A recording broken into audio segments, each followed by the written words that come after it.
Beneath your feet right now, as you stand on solid ground, lies another world entirely. A world carved by water, shaped by time, hidden in absolute darkness. Countless caves pierce through the earth's crust like wounds that never heal. Tunnels twist through rock that's older than human civilization. Rivers thunder through chambers no sunlight has ever touched. And deep in the mountains of southwest China, expert cavers are about to descend into one of the most extraordinary places on Earth. A cavern so vast it defies comprehension. So tall it dwarfs the Eiffel Tower. And so mysterious it creates its own weather system underground. This is Cloud Ladder Hall, and what happens here shouldn't be possible. The impossible phenomenon: clouds don't form underground. They can't. Every meteorologist will tell you the same thing. Clouds need sunlight. They need heat from the sun to evaporate water. They need atmospheric conditions that simply don't exist beneath solid rock. And yet, local villagers have reported it for decades. Cavers have witnessed it firsthand. And now, for the first time, a team of expert explorers is going to prove exactly how nature breaks its own rules. Their mission: penetrate to the heart of Cloud Ladder Hall, take precise measurements, document what they find, and reveal the secret of how weather is made in a place where weather has no right to exist. But getting there won't be easy. The entrance to this wonder lies through Zeed Cave, a dark, uninviting hole in the mountainside that promises nothing but difficulty. From there, they'll navigate nearly half a mile of twisting passages, squeeze through gaps barely wide enough for a human body, climb vertical shafts where one wrong move means death, and then only then they'll reach their destination. A chamber so enormous that when you throw a stone into it, the echo takes several seconds to return. 24 hours. That's how long this mission will take. 24 hours of crawling through darkness, or pushing their bodies to the limit, of confronting every primal fear humans have evolved to avoid. Leading this expedition is Liu Jia. 17 years of experience exploring China's underground world, nominated as one of the nation's top 10 cavers. She's descended into places most people can't even imagine. But Cloud Ladder Hall is different. We want to start from Z Cave, she explains, her voice carrying the quiet confidence of someone who's stared into the abyss many times before and measured the temperature and humidity at each point to see how clouds and mists are formed. Temperature, humidity, simple measurements. But in a cave system this complex, nothing is simple. The geology of giants. To understand why China holds the world's largest cave chambers, you need to understand three things: scale, water, time. China's karst landscape, formed from limestone rock, covers an area the size of Spain. The greatest concentration lies in the south, where the rock is thousands of feet thick enough for mountains to hollow out from the inside, thick enough for chambers the size of cathedrals to form. But thickness alone doesn't create caves. Water does that. For hundreds of thousands of years, tropical monsoons have drenched these mountains. Rain soaks into the soil, picking up carbon dioxide, becoming slightly acidic. That acid dissolves calcium carbonate, the primary component of limestone, drop by drop. Year by year, millennium after millennium, underground rivers form. They carve through the rock, following weaknesses in the stone. Natural fissures widen, small cavities expand, and eventually, given enough time, they transform into caves. But how do caves become mountain halls? The answer lies in what happens when the water level drops. As rivers erode the floor beneath them, they cut deeper into the rock. The water level falls, air spaces form above, and without water to stabilize the structure, the ceiling becomes vulnerable. Limestone is strong when it's supported, but span it across a large enough distance without support, and gravity takes over. The roof collapses.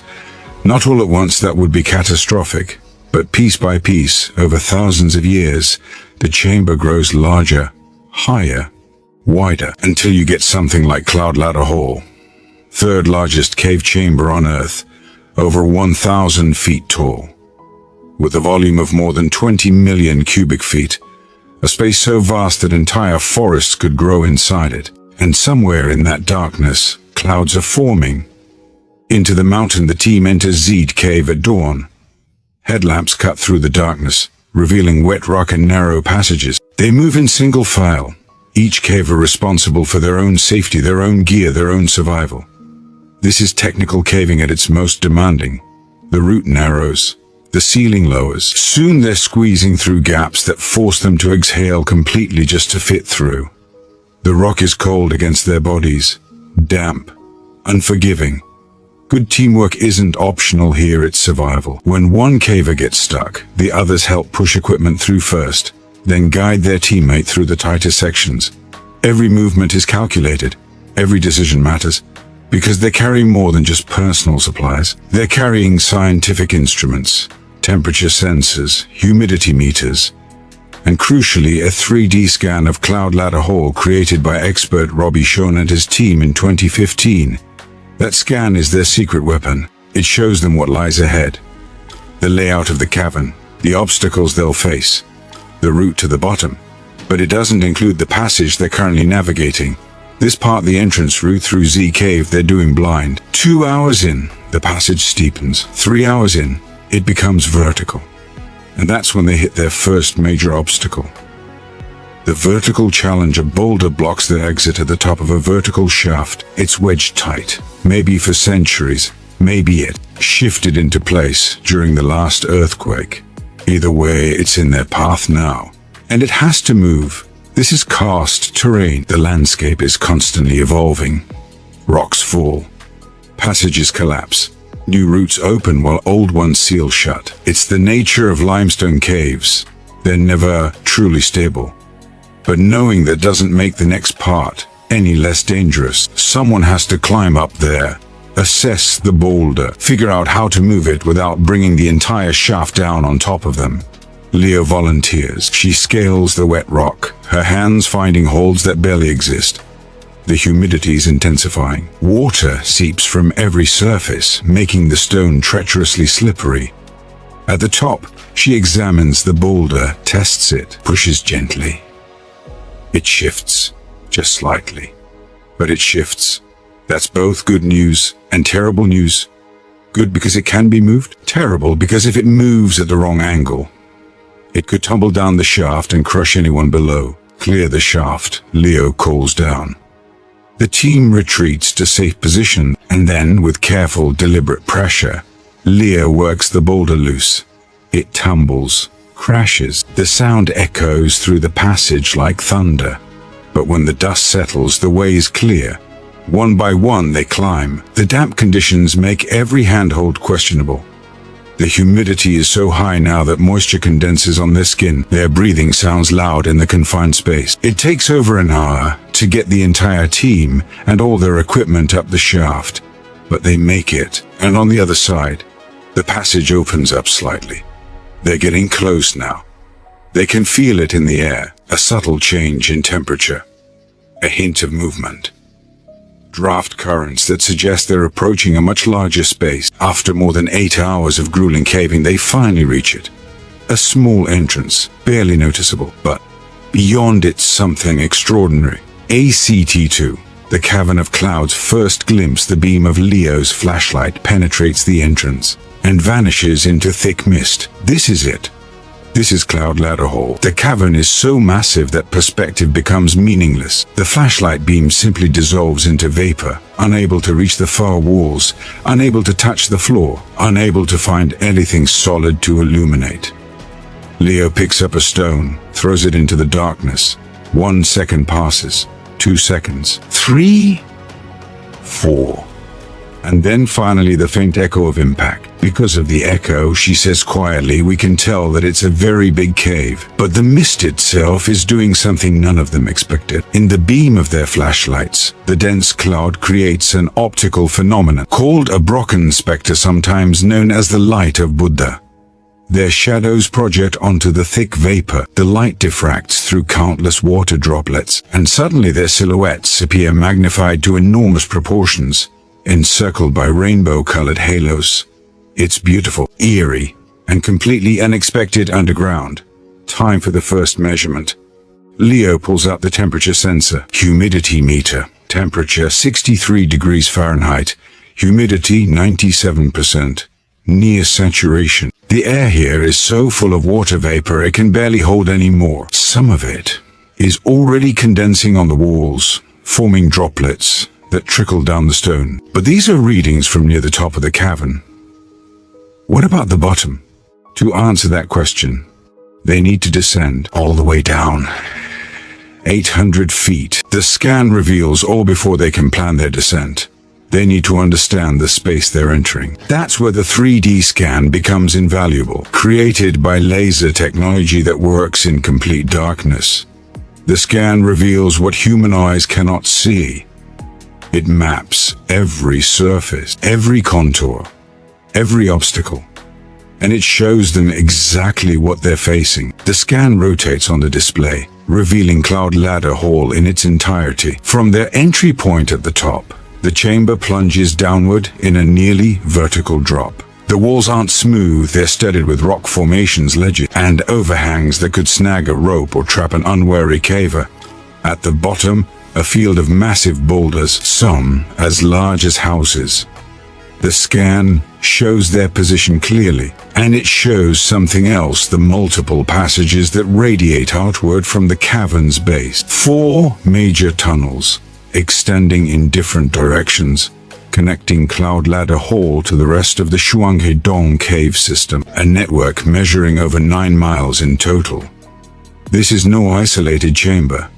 This is the heart of a vast underground complex, and that complexity might be the key to everything. Through the scan, Leo explains, I can see all the conditions in the cave. It vividly reflects the environment inside in detail. Now they know what they're facing. Now they can prepare. Preparing for the abyss, the team drills 2 anchor points into solid rock. This is standard safety protocol. If one anchor fails, the second serves as backup. Both are tested repeatedly. Weights are hung from them. Team members pull with their full body weight. The anchors hold. 800 feet of rope is carefully prepared. It's heavy, incredibly heavy. One person can barely lift a coil of it, but it's all necessary. This rope is their lifeline. Their only connection between the top of the cavern and the bottom. If it fails, there's no rescue, no second chances. The team is using stop descenders, mechanical devices that allow controlled descent. Press the lever and the rope feeds through. Release the lever and it locks in place. Simple, effective, life-saving. But there's a critical detail most people don't know about these devices. Friction generates heat. On a long descent like this one, the metal device can become hot enough to burn skin, hot enough to malfunction. So the team has to stop regularly, not just to rest their hands, but to let the equipment cool down. I know from bitter experience, one caver admits, that these devices can get ludicrously hot. If you don't stop regularly, that device gets too hot to handle and you can't control it. And that, of course, is dangerous. They practice on a shorter cliff first. Each team member takes a turn. They test their equipment, rehearse emergency procedures, practice the hand positions that will keep them safe. Because once they're on the big descent, they'll be alone. No one can help them. No one can save them if something goes wrong. Each caver will have only themselves to rely on. The descent begins. Liu chonking volunteers to go first. He's the most experienced with technical rope work. If there are any problems with the rope, he'll encounter them first and can warn the others. He secures his descender to the rope, checks it twice, tests the lock mechanism. Then he backs up to the edge of the abyss and steps off. For the first few meters, the wall is close enough to touch. He can push off it, control his descent, orient himself in space. But then the wall curves away, and suddenly he's hanging in absolute darkness, surrounded by thick mist, with 800 feet of empty air below him. The only sounds, his own breathing, the creak of the rope, the slight hiss of the descender as rope feeds through it. Down he goes. 10 meters, 20, 50. The mist is so thick he can't see the walls anymore. Can't see up, can't see down. Just gray void in every direction. And then a problem. The rope has kinked. He feels it through the descender, resistance that shouldn't be there. He stops, looks down. A massive knot has formed in the rope below him. It cannot pass through the descender. He's stuck. Crisis in the void. This is every caver's nightmare. Suspended in midair, Rope jammed, no way down, no easy way up. The rest of the team can't help him from above. They can't see him, can barely hear him, and even if they could reach him, there's nothing they could do. He has to fix this himself. Chongqing forces himself to stay calm. Panic uses oxygen. Panic makes mistakes. Panic kills. He breathes slowly, deliberately. Then he begins the painstaking process of untangling 700 feet of heavy rope while dangling in space. He works by feel. The rope is thick, stiff, covered in moisture from the cave air. His hands are already tired from the descent, but he works methodically. One loop, another, gradually teasing apart the knot. 5 minutes pass. 10, 15. The rope weighs heavily on his arms. His shoulders burn. But he keeps working. And finally the knot comes free. The rope runs smooth through his hands. He tests the descender. It feeds properly now. Relief floods through him. He calls up to the team. Clear, coming down, and continues his descent into the darkness. Arrival at the bottom one by one. The rest of the team follows.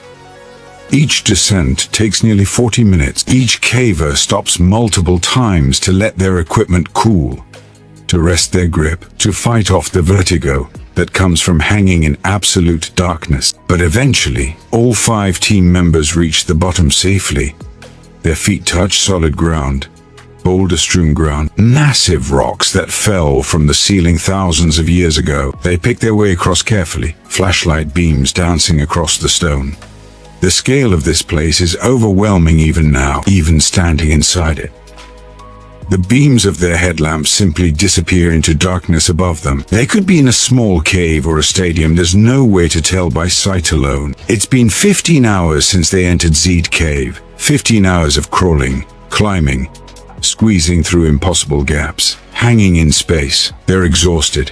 It's past 1 in the morning now. Their priority is simple: rest, food, recovery. They set up a minimal camp among the boulders, break out freeze-dried meals that nobody particularly wants to eat. If they could only see their surroundings, the thought occurs to all of them. This would be one of the most spectacular places on Earth to spend the night. But they can't see.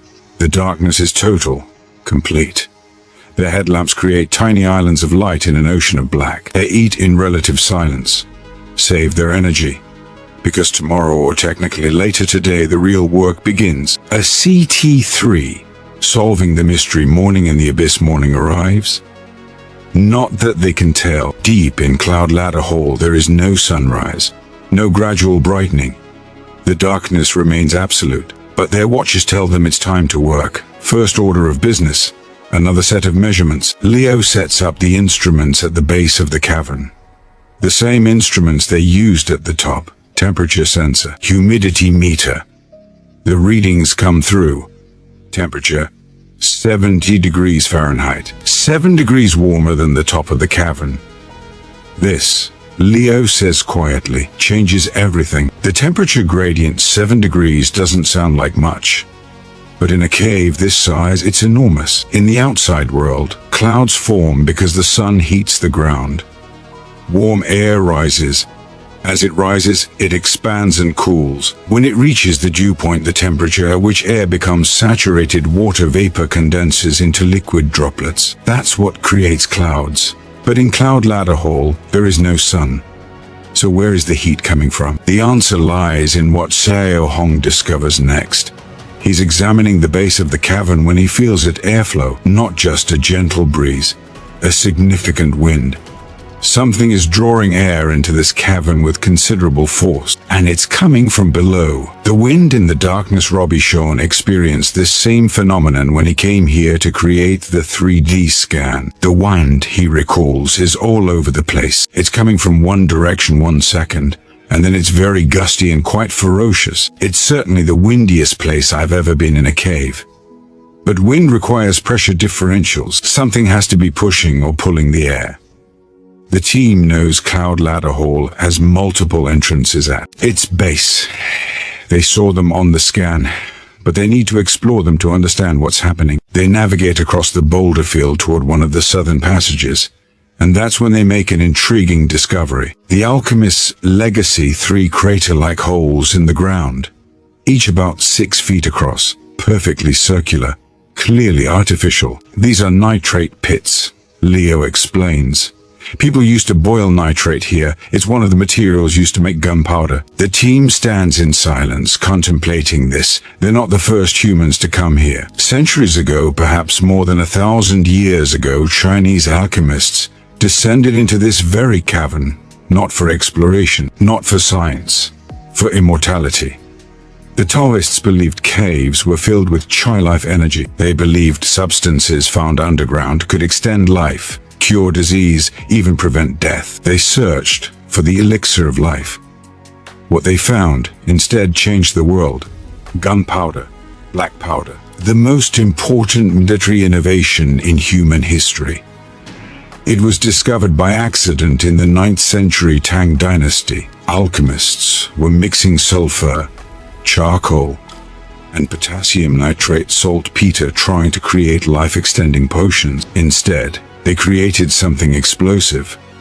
Within 4 centuries, China had developed flaming arrows, bombs, rockets, and cannons, weaponry that wouldn't reach Europe for hundreds of years. And the key ingredient, potassium nitrate, came from places like this, caves. To extract the nitrate, miners would first taste the earth.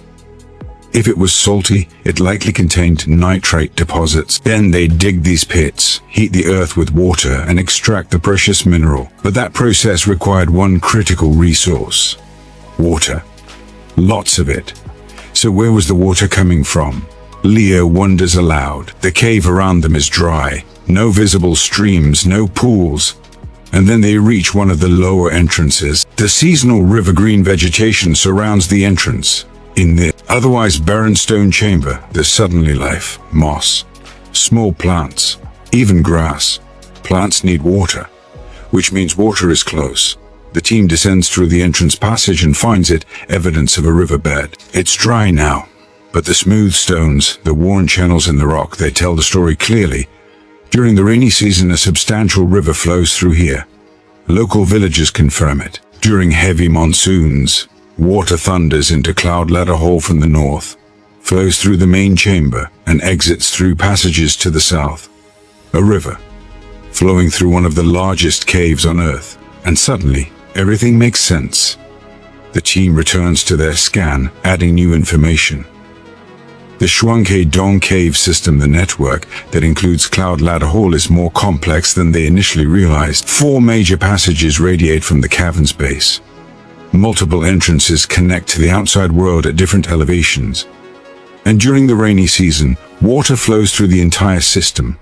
That flowing water creates wind. It draws air through the passages, creates pressure differentials, generates turbulence, and crucially, it draws in warm, humid air from outside. We know from other caves, explains one geologist, that rivers flowing through caves draw in air and create turbulence and create wind. And if it's humid outside, that means warm, humid air is going to be drawn into the cave. But the river isn't always flowing, and yet clouds still form, so there must be something else. The answer lies in the configuration of the cave system itself. Look at the complete map of Shuanghe Dong. 4 passages, multiple entrances, different elevations. At any given time, the temperature and pressure outside each entrance is slightly different. One might be in shadow, another in sunlight. One might face prevailing winds, another might be sheltered. These tiny differences create pressure gradients, and those pressure gradients draw air through the system. All of that air from 4 different passages at different temperatures at different pressures converges in one place. Cloud Ladder Hall, the central chamber, the heart of the system. Warm air flows in from multiple directions. It meets in the vast cavern. And because the chamber is so tall, over 1,000 feet, the warm air has room to rise. As it rises, it expands. As it expands, it cools. And as it cools, the water vapor it carries begins to condense into droplets, into mist, into clouds. All these different passages, one scientist notes, they come from different places with different conditions at any moment in time on the outside. So all of that air being dragged into the cave at slightly different pressures is probably what is leading to the incredibly turbulent air that you find within Cloud Ladder Hall itself.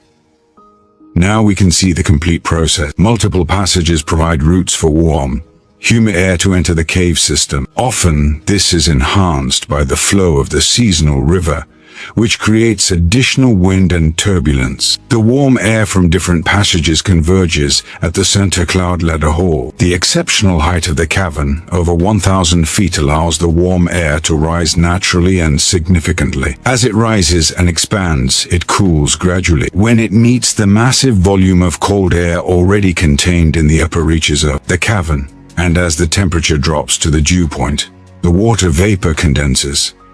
Billions of tiny water droplets form a cloud underground. And because there's only one small passage leading out at the top, the route the team entered by the cloud becomes trapped. It accumulates, thickens, sometimes becomes so dense that cavers literally cannot see their own feet. Cloud Ladder Hall has created its own microclimate, an underground weather system functioning on the same principles as weather in the outside world, but in a place where such weather shouldn't be possible. I've never seen anything like it anywhere, Leo says, staring into the mist. On the surface, I can't compare it to anything. It's unique. The dying giant, the inevitable end, but Cloud Ladder Hall won't exist forever. Every cave system has a life cycle: formation, expansion, collapse. Cloud Ladder Hall is in the final stage. Right now, at this very moment, the ceiling is unstable. Water continues to seep through cracks in the limestone. Freeze-thaw cycles weaken the rock. Every minor earthquake shifts the structure slightly. Eventually, the roof will cave in, not all at once, but piece by piece, until finally, the entire ceiling collapses. And Cloud Ladder Hall becomes something else entirely. A sky hole. The Chinese call them Tianqing, heavenly pits. The rest of the world knows them as sinkholes. They're the final stage in the evolution of mountain halls. China has the largest concentration of sinkholes on Earth. Some are over 2,000 feet deep and 2,000 feet wide. The Dashui Tianqing is one of the largest ever discovered. Standing at its rim, you can see the entire life cycle of karst caves laid out before you. The collapsed ceiling, the vertical walls, the forest growing at the bottom where sunlight finally reaches after millennia of darkness. One day, Cloud Ladder Hall will look like this. The question is, when? It could happen tomorrow. One geologist speculates. There's an earthquake, and it breaks through. It could happen in 100,000 years. There's no way of telling. At another mountain hall, the funnel of light, the process is already underway. A small hole has opened in the ceiling. The mist inside escapes with impressive force, shooting upward in a column visible from the surface. It's beautiful, eerie, and a clear sign that the chamber is breaching. How long before the same thing happens at Cloud Ladder Hall? Nobody knows, which is why missions like this are so critical. Every measurement, every scan, every photograph, they're documenting something that might not exist in 100 years, or 50 years, or even 10 years. I feel very lucky to be able to see it now, Leo says quietly. I hope to see it a couple more times. But one day it will collapse and become a sky hole. So when I stand inside, I feel like I am a witness to history. The team begins their journey out through one of the lower entrances. It's easier than the route they came in by. Shorter, less technical. But they move slowly, taking one last look at the cavern before they leave. The mist still swirls in their flashlight beams. The Brocken Spectre still projects their shadows onto the clouds. The temperature gradient still pulls warm air up from below. Everything that makes Cloud Ladder Hall unique is still functioning, still creating weather underground, still defying what should be possible. What we've learned: the mission to Cloud Ladder Hall has succeeded. For the first time, scientists understand the mechanism behind the cavern's cloud formation. It's not magic. It's not supernatural. It's physics. Thermodynamics, the simple interaction of temperature, humidity, and air pressure in a space large enough to allow these processes to function. But the scan did more than just help the team navigate. It provided precise measurements, exact dimensions, a permanent record of Cloud Ladder Hall as it exists right now. Volume over 20 million cubic feet. Height over 1,000 feet. Floor area multiple football fields. The third largest cave chamber on Earth, and now, thanks to 3D laser scanning technology, we can see it in its entirety. Every wall, every boulder, every contour, preserved forever, even after the real cavern collapses. But Cloud Ladder Hole is just one chamber, one cave in a network that stretches for miles. One system in a karst landscape the size of Spain, across southern China. There are thousands of caves that have never been explored, never been mapped, never been documented. Some of them might be even larger than Cloud Ladder Hole. Some might harbor phenomena even more extraordinary. We simply don't know. Because exploration is still in its early stages, we're only just beginning to understand the mechanisms that are going on in Cloud Ladder Hole, and indeed all the other big chambers around the world. Admits one scientist, we've got some ideas about how they're formed, and we've got some ideas about how the clouds are forming. But a great deal more work has to be done before we really know for sure. More missions are needed, more measurements, more data. Because these caves won't wait for us. The geological processes that created them are the same processes that will destroy them. And time is running out. Standing at the entrance to Cloud Ladder Hall, about to emerge into daylight after 24 hours underground, Leo Gia pauses. She looks back into the darkness one more time. Somewhere in there, invisible in the gloom, is one of the most extraordinary natural phenomena on Earth. A cloud. Underground, where clouds have no right to exist, created by the convergence of warm air from multiple passages, sustained by the exceptional height of the cavern. Trapped by the configuration of the cave system, it's a perfect storm of geological conditions, and it might not last. But for now, right now, it exists. And she's seen it, measured it, understood it. That's what drives cavers like Leo into the darkness. Not the danger, not the adrenaline. The knowledge, the understanding, the privilege of being a witness to something rare and beautiful and temporary. Danger is probably one of the attractions of cave exploration, she admits. Turbulent underground rivers, rugged cave routes, descending high cliffs.